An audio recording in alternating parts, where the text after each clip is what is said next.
The morning she walked into my boatyard, I was elbow deep in a diesel engine that hadn't run right since March, my hands black with grease, my coffee gone cold on the dock rail, and my mind on nothing more complicated than whether the injector seals had finally given out for good.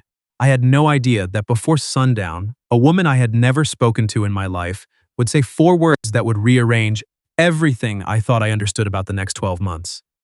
My name is Eli Greer. I'm 31 years old, and I run a working boatyard in Beaufort, South Carolina. Not the glamorous kind. No marina bar, no yacht club, no valet parking for sailboats.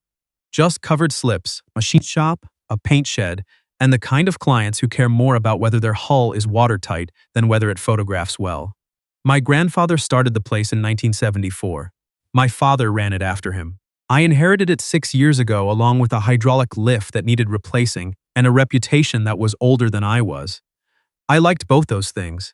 They kept the work honest, which is why the woman who pulled up in a dark green Land Rover at 8:15 on a Thursday and stepped out in a linen blazer and low heels looked like something from a different channel entirely.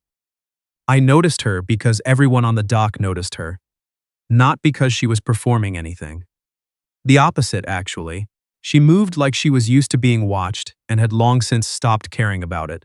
She looked at the yard sign, then at the building, then found me somehow out of the 4 guys working on the dock that morning.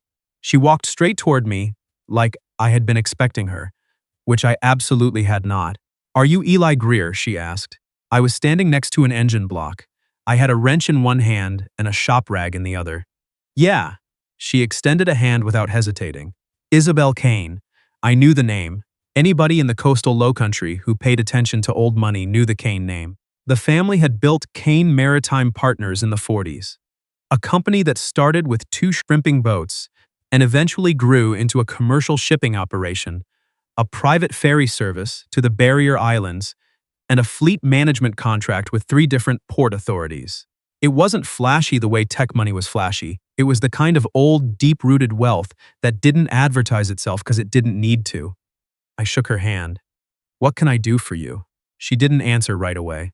She looked at the yard with an expression I couldn't quite read, not contempt, not admiration, something more like calculation. Then she looked back at me. "I need a husband," she said, "by Friday. I want to tell you that I kept my composure, that I said something measured and professional and gave her a chance to explain. Instead, I looked down at the engine block, then back at her, then said, "I'm sorry, married," she said. "Legally, before noon on Friday." This was a Tuesday. I set the wrench down on the dock rail very carefully, the way you do when you're trying not to break something. "Miss Kane." Isabel. I folded my arms. "I do engine work, hull repairs, and dry dock storage. I don't know what you heard about us, but this yard doesn't offer whatever that is." She didn't flinch. "I'm aware of what your yard offers. I've done my research on boat maintenance on you." That changed the temperature of the conversation in a way I didn't expect. She reached into the leather bag over her shoulder and produced a folder. Not thick, precise. The kind of file a careful person puts together when they already know the meeting matters. Your business is independently owned. No outside investors. No board. No lien on the property. You've held 3 government maintenance contracts without a single compliance issue. You turned down a buyout offer from Hargrove Marine Group 14 months ago, and you've never been married, arrested, or in litigation with a former business partner. I stared at her for long enough that one of my guys walked past, caught my expression, and quietly changed direction. "My grandfather's estate," Isabel said, "contains a succession clause. If I'm not married by Friday, operational control of Kane Maritime Partners transfers temporarily to my uncle, Wendell Kane, while the board conducts what the trust document calls a stability review. That review will take 6 months. And in those 6 months, Wendell will push through the sale of our 2 oldest ferry routes and renegotiate the port authority contracts in ways that benefit his personal investment portfolio." Her jaw set on his name the same way a person's jaw sets when they're choosing not to say the thing they actually feel. I looked at her for a moment. "How many people have you asked before me?" 3. "What happened?" 2 are on Wendell's payroll. The 3rd was willing but scared off by his attorneys by Sunday night. And me? She looked at me steadily. "You told Hargrove Marine Group that their offer was." and I'm quoting the account I received, structured to make me dependent on a company that doesn't understand the difference between a vessel and a product. Wendell made that offer. He runs their acquisition division on the side. I had said roughly those words, yes. I had used different language in the room. You're not afraid of him, Isabel said, and he can't buy you because you've already told him no. The water in the slips barely moved. Somewhere across the yard, a radio played something low. The whole morning felt like it had gone slightly out of focus. Why does the trust have a marriage clause at all? I asked. Because my grandfather believed a person running a company of this size needed what he called a stabilizing anchor. He meant a spouse. Her voice stayed flat, but something moved briefly behind it. He was a man of his generation with deeply traditional views and too much unilateral authority over his own estate. That sounds polite. I've had years to make peace with it. And you waited until Tuesday to solve a Friday problem. For the first time, she looked something other than composed, not embarrassed. Something tighter than that. I didn't wait. My plan failed 48 hours ago. A colleague of mine who had agreed to help me in exchange for a consulting retainer received a visit from Wendell's lawyers Monday morning. They had found a clause in his current employment contract that would have created a conflict of interest. He pulled out. I was left with 3 days and no options I was willing to live with. I looked at the folder in her hand. What's in there? Background documentation, the trust language, a draft prenuptial agreement my attorneys prepared, a proposed timeline. You drafted a prenup before you had a groom. I drafted it to protect you, she said, not me. That was the sentence that made me stop treating this like a situation I could step around. I picked up my cold coffee from the dock rail and took a sip I didn't taste. Then I said, why would your grandfathers will have my protection in mind? It wouldn't, but I do. The dock was quiet for a second between us.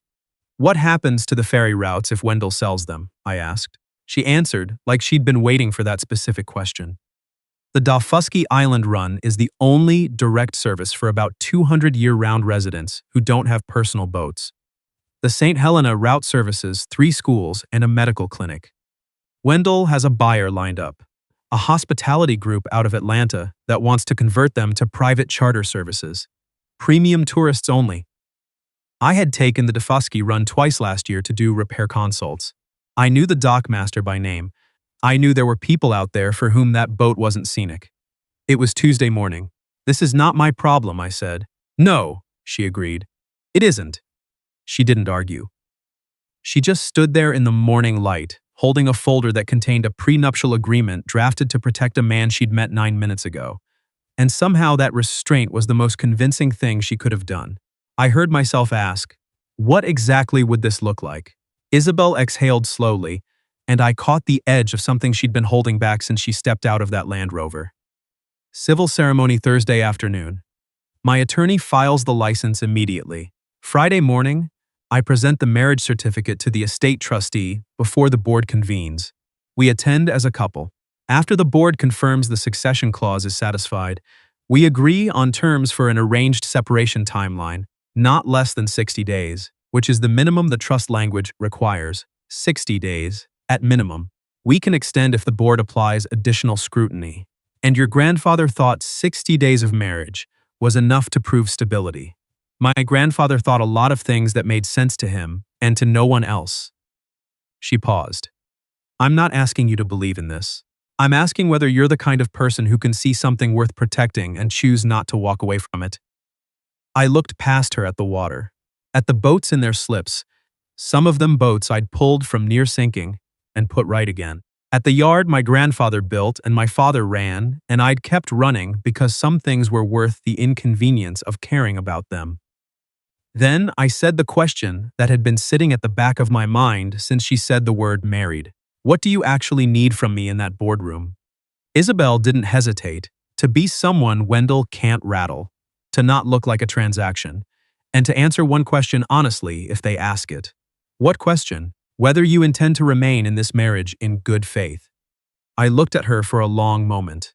Do I? That, she said quietly, is why I came to you instead of hiring someone. I set the coffee cup down. Then I said something that surprised me more than it surprised her. Show me the trust language first. She opened the folder without blinking. 2 hours later, I was sitting in the passenger seat of her Land Rover, reading a 40-page estate document written by a man named Bernard Kane, who had, from all available evidence, been brilliant, difficult, and profoundly convinced that his way of seeing the world should persist long past his death. The marriage clause was real. The 60-day minimum was real. The board review mechanism was real. Wendell's name appeared in the succession language with a specificity that felt less like a safeguard and more like a trap set by a man who expected his granddaughter to disappoint him. He didn't think you'd find someone, I said. Isabel kept her eyes on the road. No. He thought I was too practical to be marriageable. His word. That's a cruel thing to put in a legal document.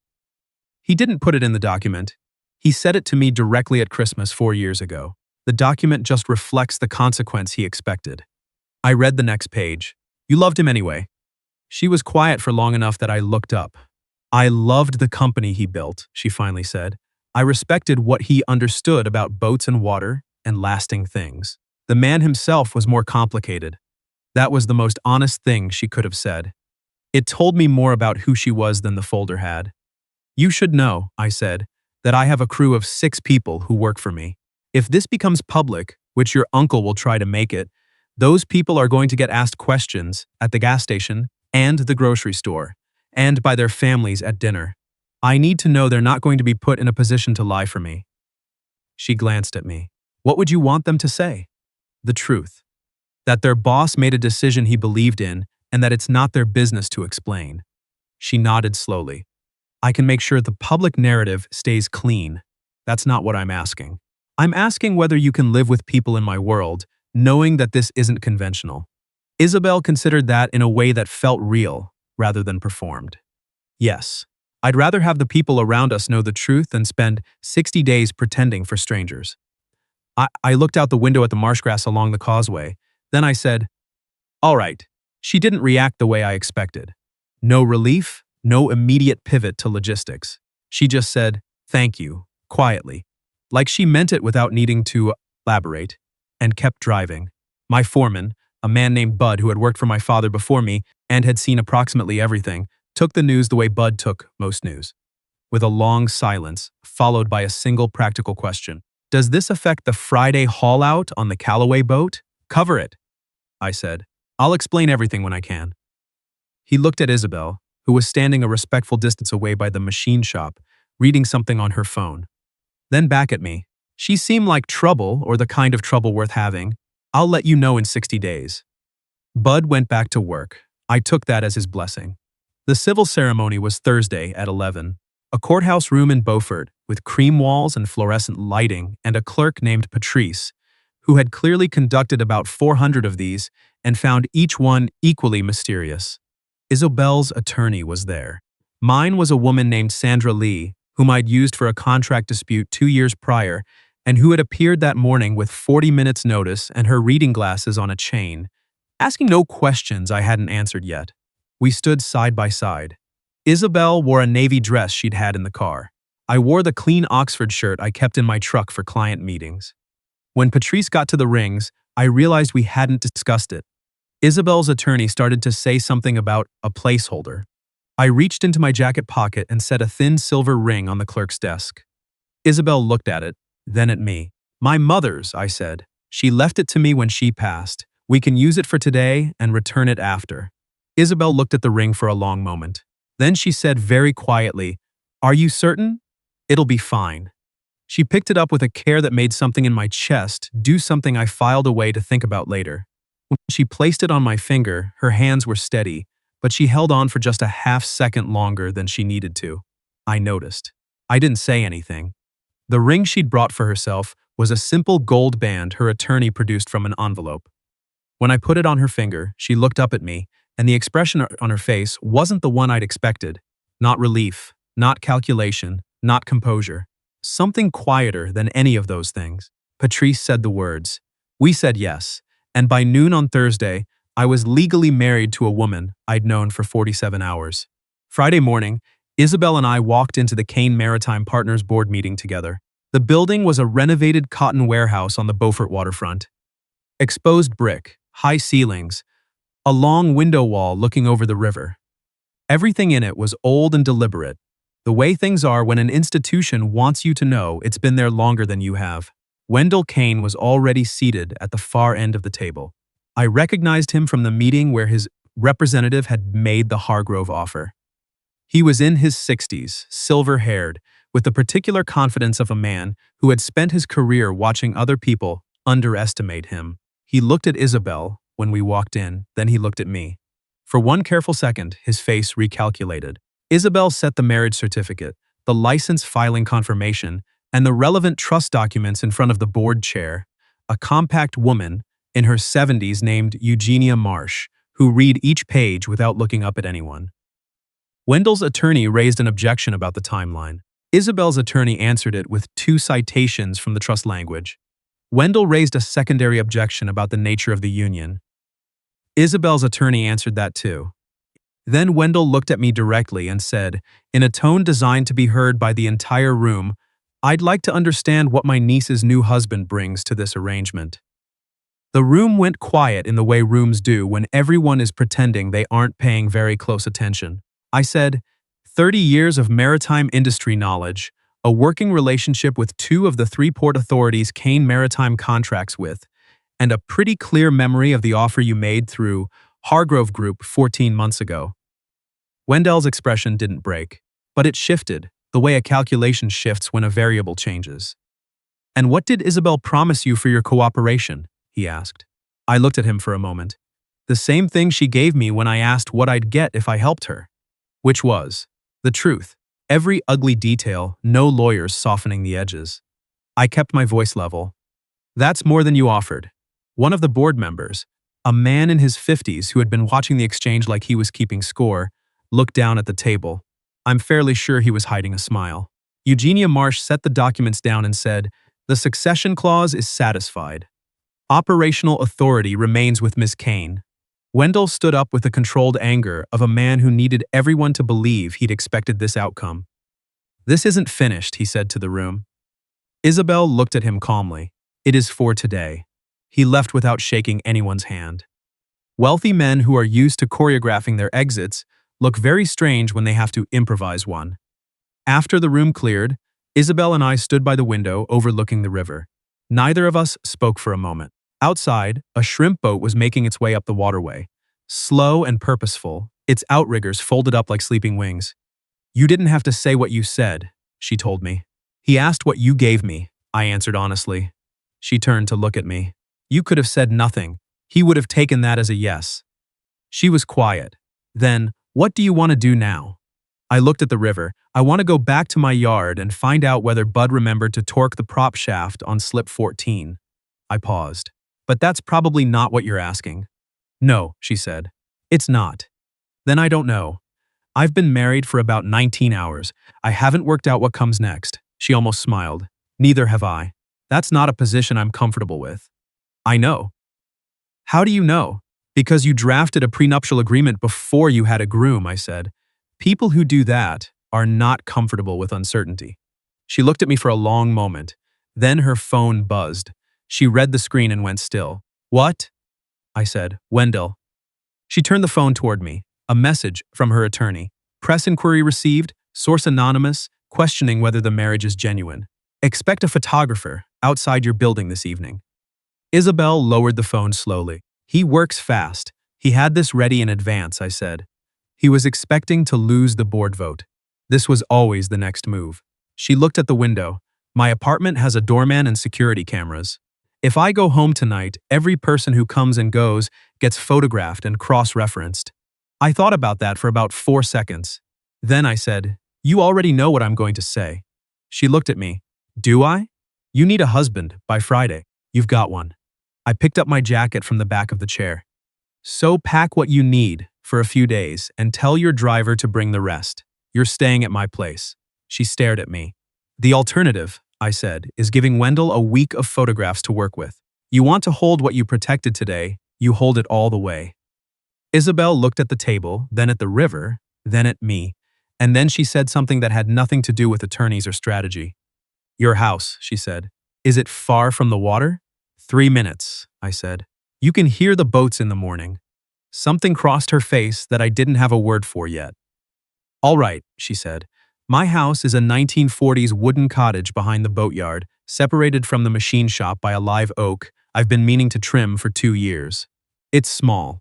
It has a porch that needs repainting, a kitchen I like, and a guest room I rarely use, and a ceiling fan over the bed that makes a very slight sound on the highest setting that I've never bothered to fix.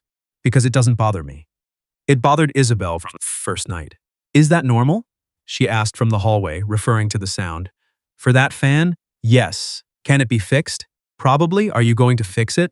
Hadn't planned on it. She stood in the hallway in a silk sleep shirt and bare feet, holding a glass of water, looking at the ceiling fan with the expression of a woman who had just realized that the problems in her life had taken on an entirely new shape. I'll fix it this weekend, I said. She looked at me. You don't have to do that. I know. But now it's going to bother me too. She was quiet for a second. Then she went back to the guest room. But I heard her exhale a small, reluctant sound before she closed the door. The kind you make when something isn't as terrible as you were prepared for. The first 2 weeks weren't romantic. They were documents, depositions, phone calls. Wendell's next attempt to force a board inquiry, and the experience of watching a woman accustomed to controlling every variable in her environment learn that my coffee maker was loud, that Bud arrived at 6:30 and was not quiet about it, and that the boatyard had a calico cat named Harbor who had been living under the machine shop for 3 years and had never once agreed to be anyone's pet. But things shifted in the smaller hours. She came down to the dock one morning at 7 when I was checking the moorings after a night of weather, and she didn't go back inside. She just sat on the dock rail with both hands wrapped around a mug and watched me work. Not talking, not performing interest. Just there. She met Bud, who told her exactly what he thought of estate succession laws without being asked. And she listened without condescending, and afterward she told me Bud was the most efficient communicator she'd encountered in years. She walked the Dafusky Island ferry route with me on a Saturday when I went out to look at the dock hardware. She talked to the dockmaster, a man named Walter, who had worked that run for 19 years. And when Walter told her what it would mean to the island if the route went private, she didn't take notes. She just listened. And I saw in the way she looked at the water afterward that she was carrying what he'd said. 6 weeks in, Wendell made his final formal push. An emergency petition to the board claiming the marriage was a strategic arrangement with no genuine marital intent. He had an affidavit from someone in my supply chain who claimed to have overheard a conversation. The affidavit was thin, but it was enough to call a meeting. Isabel arrived with our attorneys. I arrived with my mother's ring on my hand and a memory of every conversation we'd had in the past 6 weeks that I hadn't realized I'd been cataloging until the moment I needed them. Eugenia Marsh presided. Wendell's attorney presented the petition. Our attorneys responded. Then Eugenia looked at us and asked simply whether we intended to continue in this marriage beyond the minimum required period. I should have let Isabel answer. She was the one who'd planned everything, managed everything, protected everything worth protecting from the moment she stepped out of that Land Rover. Instead, I said, I'd have a hard time going back to eating dinner alone after 6 weeks of someone stealing the good chair by the kitchen window. A board member made a sound that wasn't quite a cough. Isabel turned and looked at me with an expression I hadn't seen before. Not gratitude, not relief. Something more complicated, like a door she'd been holding shut for weeks had shifted on its hinges. After the board adjourned, in the empty corridor outside the meeting room, she said, "You made it sound real." I looked at her. I didn't make it sound like anything. She went very still. Ellie, I know, I said. I know you didn't plan for that part. I didn't plan for any of the parts that mattered, she said softly. We stood in a hallway that smelled like old brick and carpet cleaner, and she kissed me. Not because of the board, not because anyone was watching, because the hallway was empty, and she'd stopped performing, and so had I. And it turned out when you stripped the strategy away, there was something under it that neither of us had been careful enough to avoid. 3 months later, the minimum period had long expired. Isabel set a folder on the kitchen table one evening, the chair by the window, which she had fully claimed and which I had stopped pretending to contest, and said, "Annulment terms. My attorney says everything is clean. You'd walk away whole." I looked at the folder, then at her. She was being generous. She was giving me the exit she thought any decent person deserved, the one she'd have wanted someone to give her. I slid the folder back across the table. No, I said. Her eyes went very bright, very fast, which she managed to contain almost immediately. Ellie, you told me on day one that you wanted someone who could see something worth protecting and not walk away from it. I kept my hand on the folder. I'm applying that standard to this conversation. She was quiet for a long moment. Outside, a boat horn sounded out on the waterway. Harbor the cat jumped onto the porch railing and looked in through the window like he was judging us both, which he probably was. I don't want out either, Isabel said. 8 months after that, we got married for real. Not at a courthouse, not with fluorescent lights and a clerk named Patrice, but on the dock of the boatyard in the late afternoon, with the light going gold over the water and the outriggers of the shrimp boats in the distance like a painting. Bud cried, which he denied afterward. Walter came over from Defusky on the early run. Eugenia Marsh sent flowers. Wendell did not attend, and nobody missed him. My mother's ring stayed on. The Defusky and St. Helena ferry routes stayed operational. The Port Authority contracts renewed. Kane Maritime Partners did not become a spreadsheet. Isabel still takes the chair by the kitchen window every morning, and I still make the coffee with the loud machine she pretends to hate. And Harbor still refuses to be anyone's pet, but sits on the dock piling closest to her every evening, like he made up his own mind and it's not up for discussion. Some mornings she'll look up from whatever she's reading and say, out of nowhere, "You know what I keep thinking about?" "What?" "That you read the entire trust document before you said yes." "I said I'd look at the language first," I told her. "That's not the same as saying yes." She smiled into her coffee. "It was for you." She wasn't wrong. And if you've ever had someone walk into your ordinary day and offer you a problem that wasn't yours to solve, and you chose to stay anyway, not because the math worked out, not because the terms were favorable, but because walking away would have meant being someone you didn't want to be, then you know why I read that document. And you know why, when I got to the end of it, I set it down and said, all right, what would you have done? Tell me in the comments. If this story moved you, leave a like, subscribe to Whispered Barely, and I'll see you in the next one.